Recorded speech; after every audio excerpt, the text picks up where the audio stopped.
In the furnace blast heat of the Sonoran Desert, where the saguaros stand like crucified giants and the air itself tastes of copper and creosote, Evelyn Hargrove and her Spitfire daughter Lila got the call from the cosmos. Not some tinny phone ring, no sir, but a thunderclap in their skulls, a voice like God gargling broken glass. You two broads, you're the divine masculines now. Strap in. Evelyn, all sharp elbows and cigarette-stained grins, the kind of woman who'd hustle you at poker in a Tucson dive bar and leave you broke but laughing, figured it was her big break. Lila, 20-something and wired like a live wire, rolled her eyes but felt that cosmic hook sink in deep. Divine masculine, in boots and sunburn.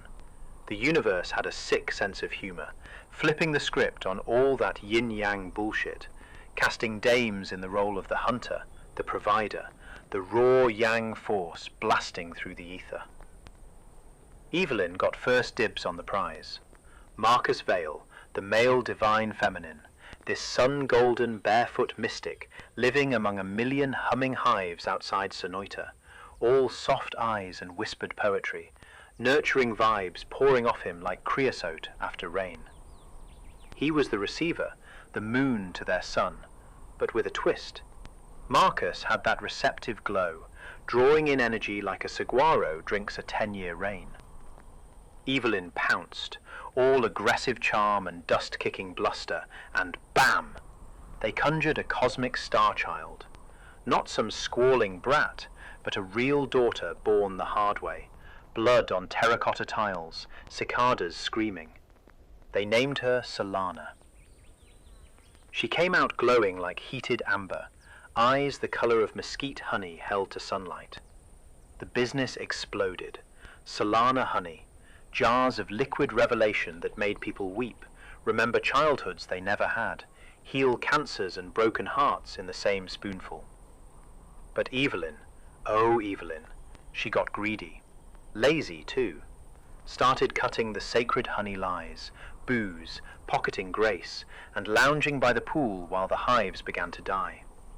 Why hustle when the desert owes me, she'd mutter, ignoring the warning rumbles, the way the sky turned bruise purple, the scorpions gathering like omens under her lounge chair. The universe didn't tolerate slackers. One night, under a blood moon that hung low and mocking over the rincons, Evelyn vanished. Poof!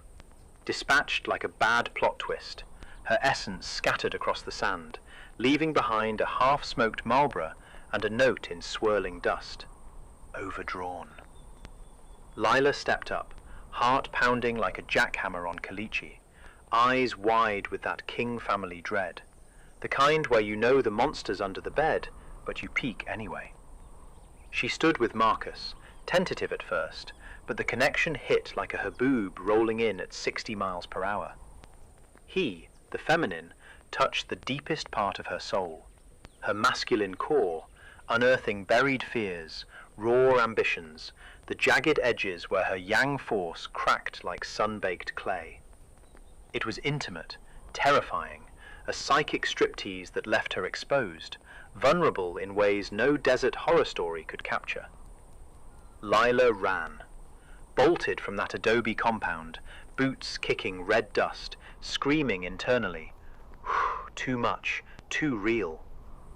The cosmos had played her, and she wasn't ready for the spotlight. Marcus, left reeling in the void, plunged into his dark night rising, a spiritual gut punch, an awakening that clawed at his insides like coyotes on a fresh kill. Days blurred into months of torment, visions of collapsing hives, whispers from the abyss questioning his receptive essence. But he emerged, phoenix style, shedding that lazy greed like old skin. Books poured out of him, embracing the yang void, feminine fury, a man's guide to desert rebirth. Bestsellers that hit the charts with a Wolfian flair, all exclamation points and societal skewers, mocking the posers who chased enlightenment like Phoenix real estate barons chased water rights. His business exploded. Hives spanning 3 counties, retreats in the Catalinas, podcasts that went viral, fake gurus exposed in savage prose. He built an empire from the ashes, all while sensing eyes on him, digital phantoms lurking. From the shadows, the two masculines watched. Evelyn's ghost, not quite gone, flickered in fake accounts. At Shadow Yang 87, posting cryptic emojis, too scared to manifest fully. Lila, holed up in a Scottsdale apartment with its peeling wallpaper and endless takeout boxes, scrolled obsessively from @AnonHunter42, heart twisting at Marcus's and Solana's success. They were cowards in the ether, divine dropouts peeking through keyholes, afraid to face the feminine and the daughter they'd awakened. But life twists, doesn't it?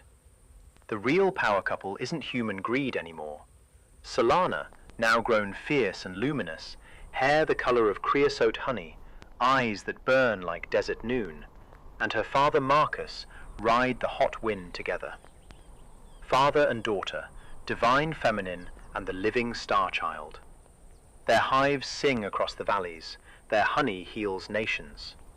And in the 115-degree nights, Solana honey still glows on shelves around the world, a reminder that divinity's a messy business, greedy, lazy, awakening, and all too human.